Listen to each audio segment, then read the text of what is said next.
Halo semuanya, di kesempatan kali ini aku akan membahas buku Bahaya Rohani by Bishop Dag Heward di chapter 6 dan ke-7. Nah, di chapter ke-6 ini membahas tentang apa itu wanita asing. Jadi wanita asing ini adalah penghancur kehidupan yang berharga. Jadi perlu kita ketahui bahwa iblis itu memiliki target. Siapa aja sih targetnya?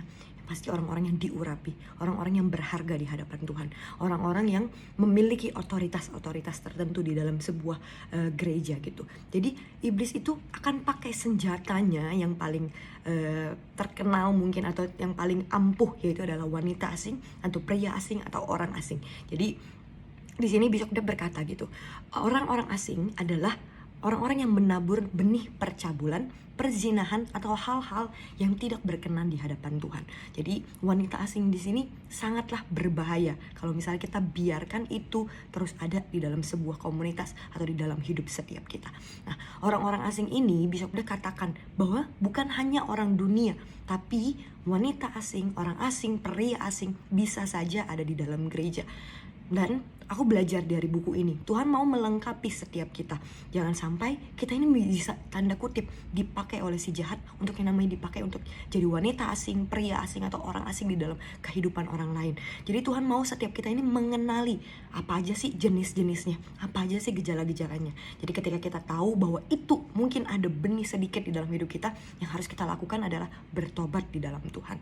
Nah, beberapa jenis wanita asing, yaitu yang pertama adalah wanita asing penuh dengan perhitungan.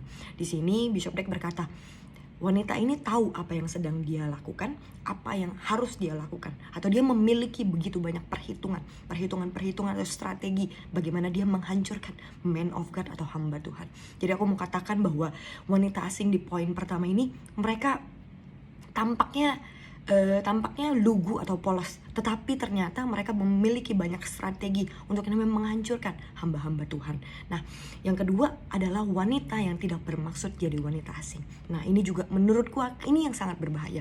Ketika kita tidak mengetahui diri kita, ketika kita tidak memiliki knowledge atau pengetahuan, ternyata tanpa kita sadari kita sedang dipakai oleh si jahat. Kita dipakai untuk yang namanya menghancurkan hamba-hamba Tuhan, yang Tuhan punya begitu banyak besar rencana, tapi tanpa kita ketahui kita biarkan diri kita yang namanya menjadi polos dan akhirnya tidak memiliki pengetahuan, dan akhirnya kita dipakai, ditunggangi untuk menghancurkan man of God. Nah, jadi aku tulis di sini tidak sadar bahwa dia adalah wanita asing. Kenapa? Karena dia tidak mengetahui jenis-jenisnya, atau dia tidak mengetahui gejala-gejalanya. Dia tidak melengkapi dirinya sendiri atau tidak mengenali diri sendiri. Jadi aku mau katakan, mungkin bisa jadi ini karena budaya, mungkin karena lingkungan, dari cara penampilan kita yang kita berpikir, oh di kehidupanku sebelumnya aku fine berpakaian seperti ini, tanpa kita sadari ketika kita membiarkan itu terus ada, dan akhirnya kita menjadi wanita asing yang dipakai untuk yang namanya masuk dalam dosa seksual atau dosa percabulan gitu. Nah, yang terakhir adalah wanita asing yang rohani. Nah, ini menarik. Jadi Bishop Dag berkata, gereja bisa penuh dengan wanita asing atau yang namanya memiliki wanita-wanita asing, pria asing. Gereja bisa saja dipenuhi dengan orang yang cinta akan Tuhan, orang-orang yang melayani, tapi kalau tidak namanya berjaga-jaga, pasti iblis gak akan tinggal diam. Karena iblis tuh gak mungkin tinggal diam melihat begitu banyak orang yang cinta akan Tuhan, begitu banyak orang yang mau melayani Tuhan. Iblis gak akan tinggal diam. Jadi mereka akan memakai begitu banyak cara untuk menjatuhkan hamba-hambanya, untuk menjatuhkan para anak-anak Tuhan.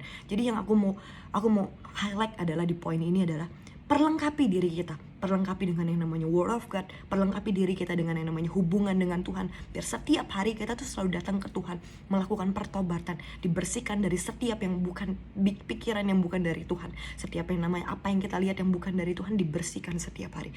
Jadi yang aku mau katakan adalah setan itu tahu orang yang berharga. Setan itu tahu ketika kita menyerang, ketika kita diserang, setan pasti pasti banyak kejatuhan yang bisa dipakai karena kita adalah orang yang berharga.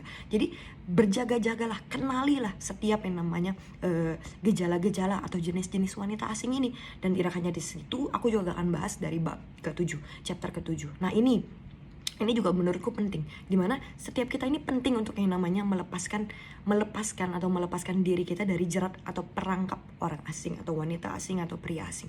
Jadi Tuhan mau kita nih tahu tanda-tanda untuk mengenali orang asing, dan bukan hanya tahu, tapi kita juga harus menghindari wanita asing, pria asing atau orang asing di dalam hidup setiap kita.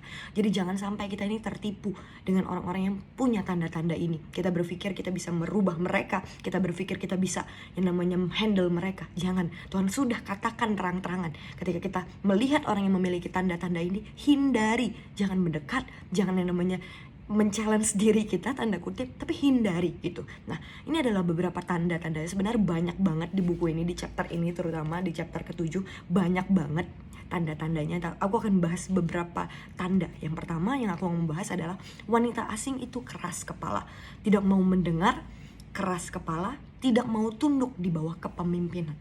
Kalau ini adalah diri kita sendiri, ini adalah gejala yang kita miliki, aku mau katakan masih ada waktu untuk kita bertobat. Jangan sampai kita dipakai oleh si jahat untuk yang namanya menghancurkan gereja, menghancurkan pelayanan seorang hamba Tuhan.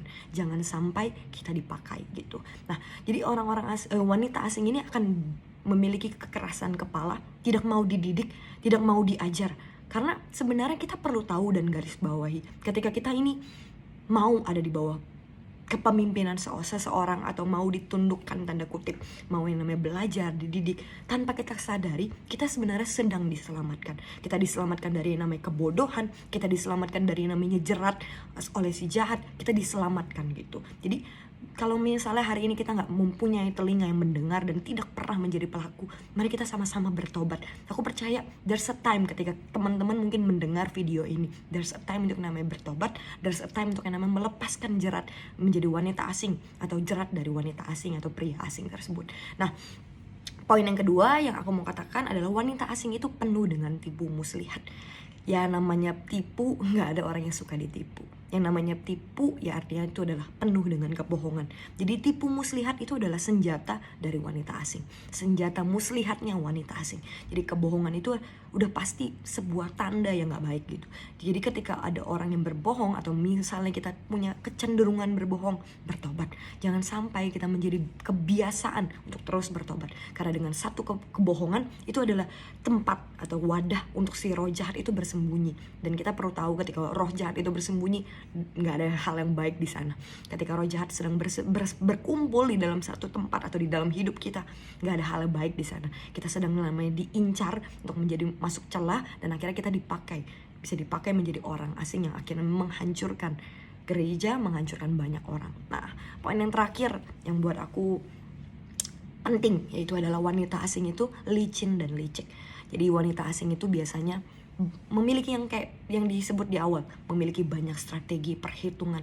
Mereka itu bersikap tidak terus terang. Mereka penuh dengan kebohongan, penuh hatinya itu penuh dengan ide-ide kejahatan, ide-ide yang jahat, licik, untuk yang namanya menjerat seseorang, menghancurkan pelayanan seseorang, dan bahkan menghancurkan gereja. Jadi aku berharap dari buku Bahaya Rohani ini chapter 6 dan 7, aku berharap ini bisa memberkati teman-teman seperti buku ini memberkati hidupku. Personal, aku merasa diberkati sebagai wanita ketika aku membaca buku ini. Ternyata banyak hal, little things, hal-hal yang mungkin aku berpikir it's not bukan sesuatu yang penting, tapi ternyata itu bisa jadi benih jahat yang kalau aku biarkan bertumbuh, ternyata aku bisa dipakai untuk yang namanya menghancurkan man of God di dalam hidupku. So I hope this video will bless you. Thank you buat teman-teman yang udah nonton video ini. God bless.